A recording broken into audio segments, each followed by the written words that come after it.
আসসালামু আলাইকুম গাইস, দেশ এবং দেশের বাইরে যে যেখান থেকে ভিডিওটি দেখছেন আশা করি সবাই ভালো আছেন, সুস্থ আছেন। পরিবার নিয়ে আলহামদুলিল্লাহ আমিও বেশ ভালো আছি। তো ডালটা বাগার দিয়ে নিচ্ছি। আর আজকে ভুনা করব কি সুরমা মাছ। তো এটাকে দেখতে ইলিশ মাছের মতো। তো এই মাছটা কিন্তু লবণ লবণ লাগে খাইতে। তো রান্না করার সময় একদম ওই কম লবণ দেওয়া লাগে। তো ডালটা হয়ে গেছে, ধনিয়া পাতা দিয়ে নামিয়ে নিব। আর এখানে মাছটা কষিয়ে রান্না করব। ফাঁকি দিয়ে একটু পানির বোতলগুলো মেজে দিলাম। আমার ছেলেটা পানি বুড়াইব, কারণ আমি ওকে বলি তুমি পানি খাও ফ্রিজের, তুমি পানি বুড়াইবা, মানে ওকে একটু চাপ দেই মাঝে মাঝে আর কি। তো কষানো হয়ে গেছে, একটু পানি দিয়ে দিলাম। আজকে ঘরে সবজি নাই তাই ভাজি করতে পারলাম না, শুধু ডাল আর মাছটাই ভুনা করব। তারপরে যেহেতু খাবার টেবিলে খাবারটা রান্নার পরে গুছায় রাখি, এই কারণে রান্নার পাশাপাশি টেবিলের জিনিসগুলো একটু ধুয়ে নেই। তো রান্নাটা হয়ে গেছে, চুলার পাটটা পরিষ্কার করে নিচ্ছি।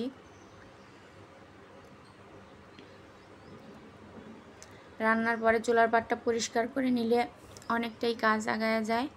তারপর ডিব্বাগুলো একটু ধুইয়া পরিষ্কার করে জায়গায় রেখে দিলাম। তো আজকে কয়েকদিন যাবৎ ডাক্তারের কাছে এত দৌড়াদৌড়ি করতে হইতাছে। বাসায় ছিল মেহমান, শ্বশুর শাশুড়ি ছিল, ভাই ভাবি ছিল। শ্বশুর শাশুড়ি যাওয়ার পরেই ভাই ভাবি আসছে। তারপর রান্না হয়ে গেছে, এখন পাকের ঘরের কিছু জিনিস কড়াই টড়াইগুলো ধুয়ে এখন জগ গ্লাসগুলো একটু মেজে নিব। তো আবার ডাক্তারের কাছে যাওয়ার কথা ছিল জানুয়ারি মাসে, যেতে পারিনি। তো গেলাম এই জানুয়ারির থেকে মার্চে গেলাম না, হয় কালকে গেছি ডাক্তারের কাছে। তো 4 মাস ওভার হয়ে গেছে ডাক্তারের কাছে যাওয়া। নানান ভেজালের কারণে যেতে পারিনি। তো এই কারণে আজকে কয়েকদিন যাবৎ মানে দৌড়াদৌড়ি। আর মেহমান বাসায় থাকলে তেমন একটা কাজকাম করা যায় না, শুধু রান্না খাইতে খাইতেই সময় লস হয়ে যায়। তো আজকে একটু ভালো, শুক্রবার তো ভালো মতো কাজগুলো করে নিচ্ছি ঘরের। আর এই কাজগুলো তো রেগুলারই করতে হয়। দেখা যায় ঘর মোছা, ঘর ঝাড় দেওয়া, বিছনা গোছানো আর এই জগ গ্লাস এগুলো রেগুলারই করতে হয়, কারণ এগুলো রেগুলার জিনিস ব্যবহার করা লাগে, খাওয়া লাগে, এগুলো রেগুলারই করা লাগে। তো এই বালতিটাতে দেখা যায় পানি রেখে দেই, 2 কলস 1 পাতিল পানি ফোটাই। তো বেশি যেই পানিটা হয় এটাতে রেখে দেই, ঠান্ডা হইলে তারপরে আবার ওই কলসের পানি গরম থাকলে এটা খেতে পারি আর কি। তো যেটা বলতে চাইছিলাম, ভাইয়ারা আপুরা, আমার চ্যানেলটা এখনও যারা সাবস্ক্রাইব করে দেন নাই প্লিজ চ্যানেলটা সাবস্ক্রাইব করে দিয়েন, লাইক কমেন্ট শেয়ার করেন, আমার পাশে থাকবেন। অলরেডি যারা আমার পাশে আছেন তাদেরকে অসংখ্য ধন্যবাদ আমার পাশে থাকার জন্য। আর ভিডিওতে ভিউজের তুলনায় একদমই লাইক নাই। তো ভিডিওটা যারা এই পর্যন্ত দেখছেন অবশ্যই একটা লাইক দিয়ে ভিডিওটা দেখবেন প্লিজ। পানির কলসটা মাইজে 1 কলস পানি ফুটাইতে দিয়ে দিব। তো আমি কিন্তু সব সময় এই কলসগুলো মাইজে তারপরে মুইছা দেই, না হয় পানির দাগ পড়ে যায়। আর যখন পানিটা ফোটানোর সময় আমি অনেক একটু খেয়াল রাখি যাতে ফুইটা পানি কলসের উপরে না পড়ে। কলসের উপরে পড়লেও দেখা যায় ফোটা ফোটা দাগ বয়ে থাকে, একদমই ভালো লাগে না দেখতে। তো এখন একটু গ্লাসগুলো মাইজা নিতেছি। আর আমার ভয়েস একটু কেমন খারাপ খারাপ মনে হইলে ক্ষমার দৃষ্টিতে দেখবেন, কারণ আমার একটু ঠান্ডা লেগেছে, গরম ঠান্ডা, তাই কণ্ঠটা এরকম।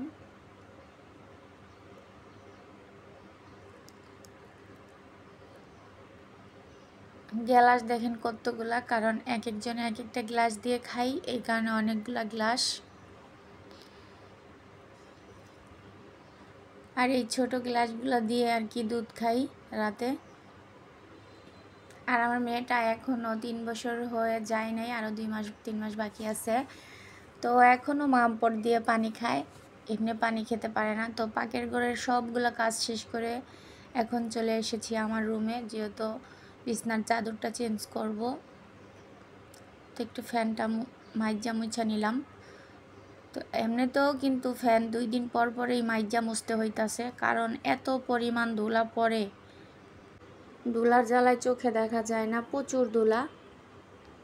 তো এখন আলমারিটার উপরে যে বলগুলো রাখি, গামলাগুলা, এইগুলো দেখা যায় প্রচুর ধুলা পড়ে উপরটা দিয়ে।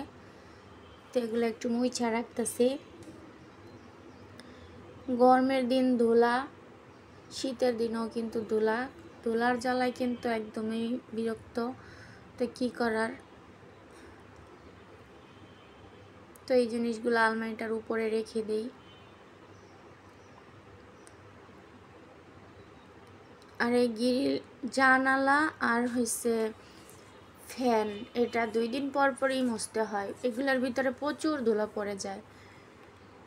আর এই ব্রাশটা দিয়ে যদি খাটটা পরিষ্কার করি, অনেক সুন্দর মতো পরিষ্কার হয়, দেখা যায় একদম নতুনের মতো।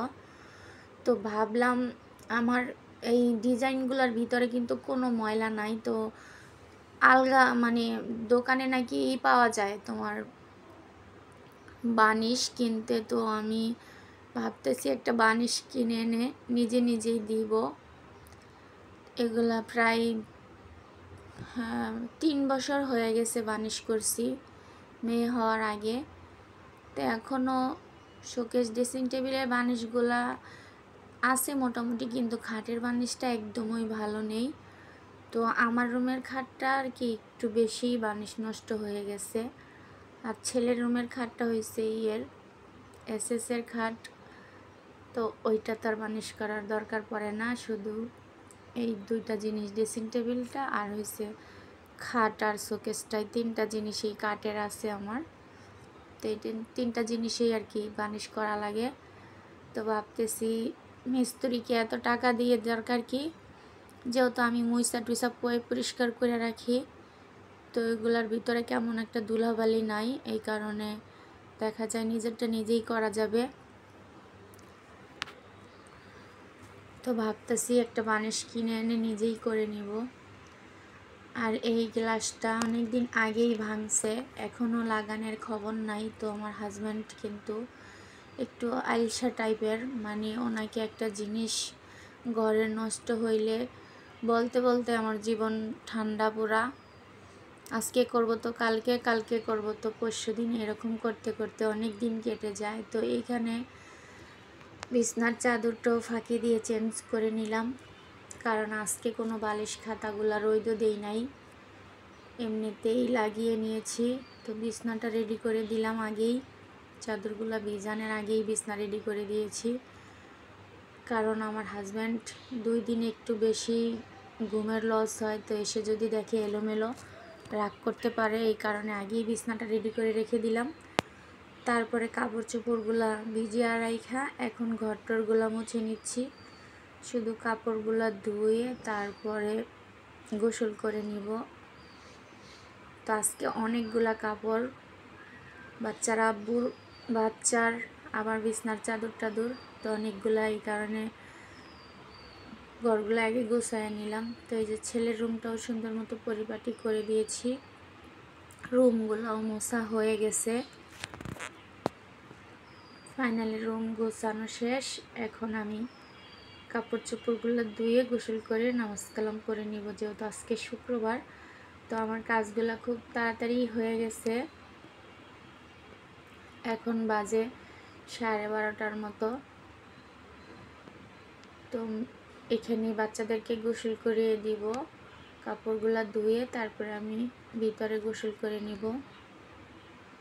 তো অনেকগুলা কাপড় যেহেতু ধুইতে ধুইতে কিন্তু আমার অনেকটাই সময় লাগছে।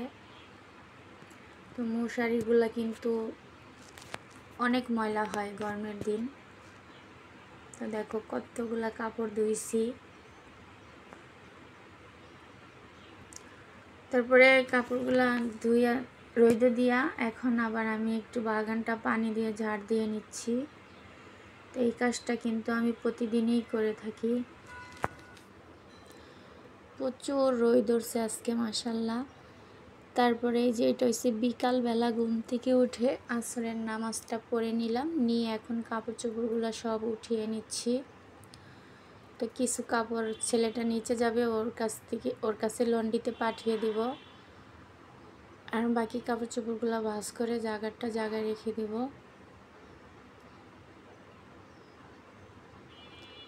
তো আমার এখানে কিন্তু অন্য কেউ কাপড় লাড়ে না, আমি একাই লাড়ি। মাঝে সাঝে 4 তলা 3 তলার ভাবিরা যখন বেশি কাপড় ধোয় আমাকে বলে, ভাবি একটু কাপড়গুলো শুকাবো, তখন দেই আর কি শুকাইতে। তবে আমি আমার এখানে কাউকে বেশি একটা কাপড় শুকাইতে এই কারণেই দেই না, কারণ ছাড় পোকা টার পোকা যদি আমার রুমে ঢুকে আমার অনেক ভয় লাগে। তো এই যে সব কিছু ভাঁজ করে এখন জায়গায় রেখে দিব। তো ভিডিওটা আজকের মতো এ পর্যন্তই ছিল। সবাই ভালো থাকবেন, সুস্থ থাকবেন, আমাদের জন্য দোয়া করবেন, আপনাদের জন্য দোয়া রইল। এই ডয়ারে আমি আর আমার কাপড় রাখি। তো ভিডিওটা এই পর্যন্ত। আল্লাহ হাফেজ।